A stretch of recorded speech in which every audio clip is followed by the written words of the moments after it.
नमस्ते दोस्तों। आज एक बार फिर मुझे भगवान पशुपतिनाथ जी के मंदिर में काठमांडू में प्रार्थना करने का अवसर प्रदान हुआ। यहाँ के मंदिर में जो हजारों साल पुराना मंदिर है और जहाँ पर ये शिवलिंग है, उधर जाकर मन को सुकून तो मिलता है, लेकिन एक बहुत ऊर्जा मिलती है। भीड़ भीड़ ही भीड़, लोग पूजा कर रहे हैं, जय भोलेनाथ, हर हर महादेव। इसके उच्चारण के साथ मन शांत होता है, अच्छा लगता है। मैंने आप लोगों के लिए भी प्रार्थना की, आप लोगों के लिए भी सुख, शांति, समृद्धि और आपकी तंदुरुस्ती, आपकी सेहत का मैंने ख्याल रहे, इसकी भी प्रार्थना की। जय भोलेनाथ, जय शिव शंकर, ओम नमः शिवाय, ओम नमः शिवाय, जय पशुपतिनाथ।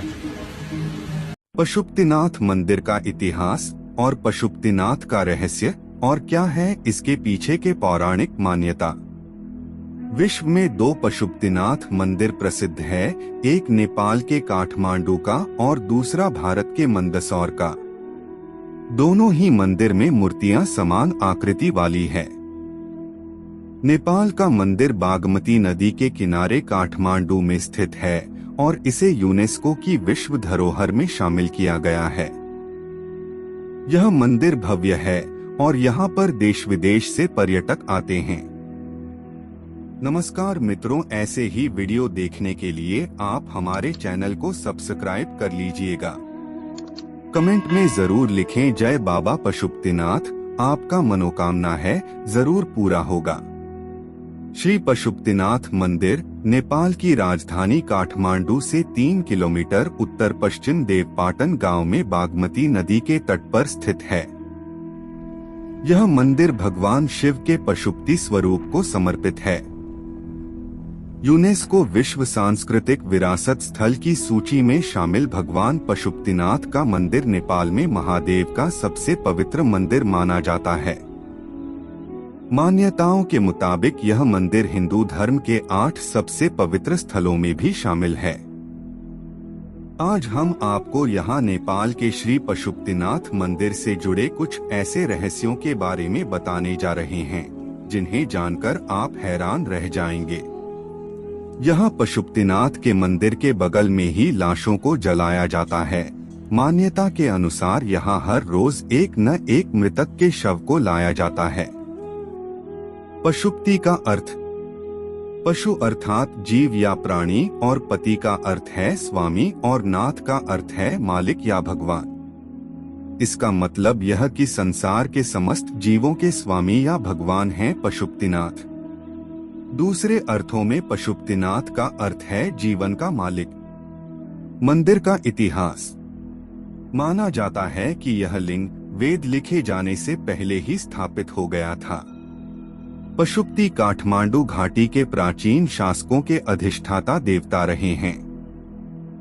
पाशुपत संप्रदाय के इस मंदिर के निर्माण का कोई प्रमाणित इतिहास तो नहीं है, किंतु कुछ जगह पर यह उल्लेख मिलता है कि मंदिर का निर्माण सोमदेव राजवंश के पशुप्रेक्ष ने 3री सदी ईसा पूर्व में कराया था। अगर आप यहाँ घूमने के लिए जाते हैं तो मंदिर के अंदर अपना मोबाइल फोन ना निकाले। मंदिर के अंदर फोटो या वीडियो बनाना कानून द्वारा माना की गए हैं। आप पशुपतिनाथ के मंदिर को छोड़कर आप बाहर फोटो या वीडियो बना सकते हैं।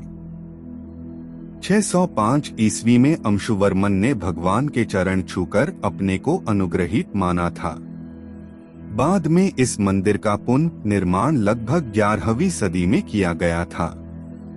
दीमक की वजह से मंदिर को बहुत नुकसान हुआ, जिसके कारण लगभग 17वीं सदी में इसका पुनर्निर्माण किया गया। बाद में मध्य युग तक मंदिर की कई नकलों का निर्माण कर लिया गया।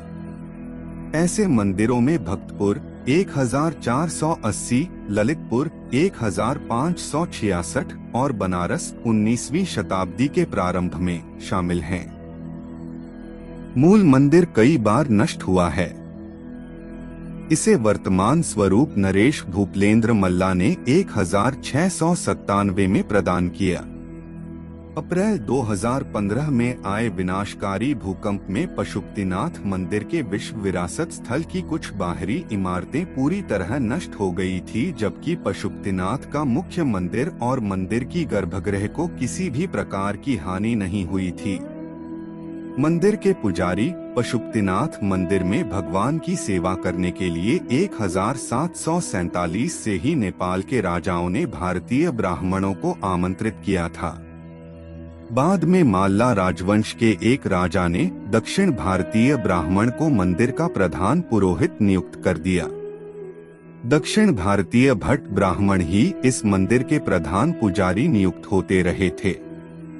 वर्तमान में प्रचंड सरकार के काल में भारतीय ब्राह्मणों का एकाधिकार खत्म कर नेपाली लोगों को पूजा का प्रभाव सौंप दिया गया।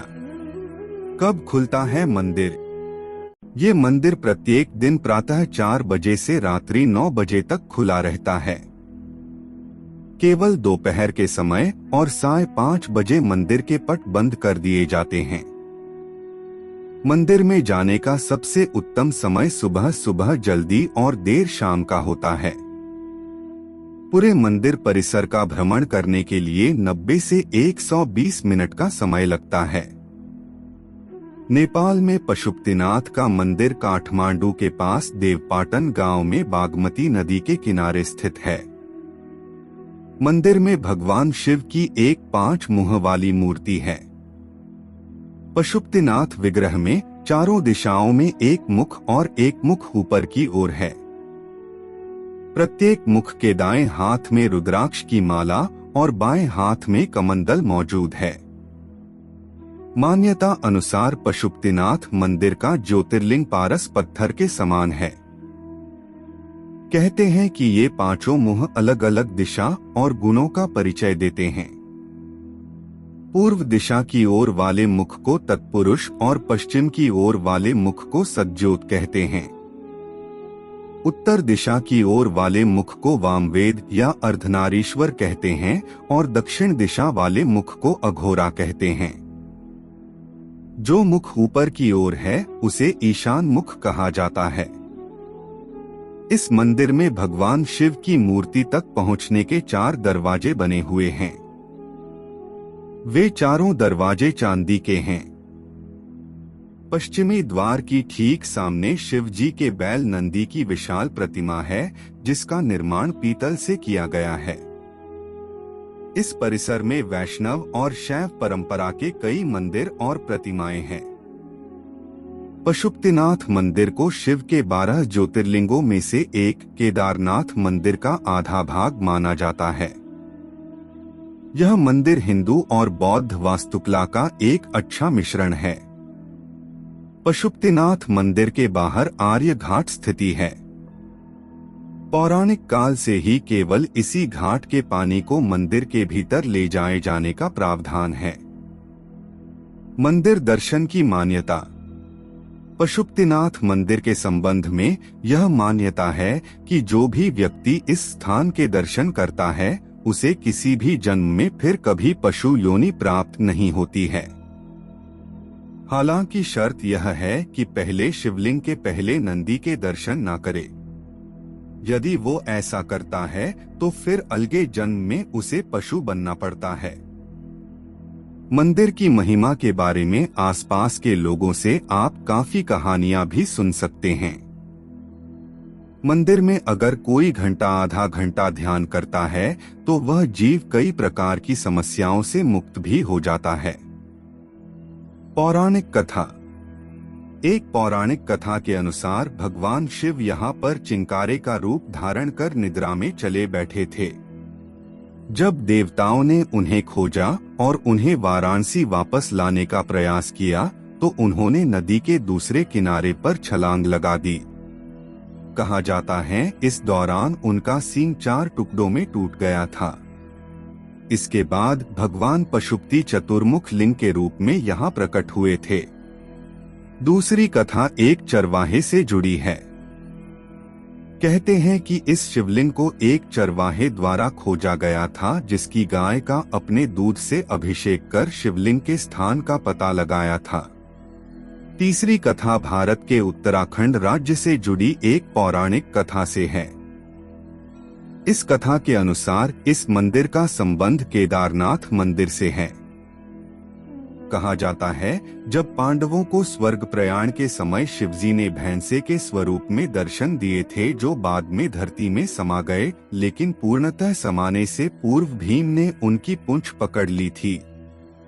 जिस स्थान पर भीम ने इस कार्य को किया था, उसे वर्तमान में केदारनाथ धाम के नाम से जाना जाता है, एवं जिस स्थान पर उनका मुख धरती से बाहर आया उसे पशुपतिनाथ कहा जाता है। पुराणों में पंचकेदार की कथा नाम से इस कथा का विस्तार से उल्लेख मिलता है।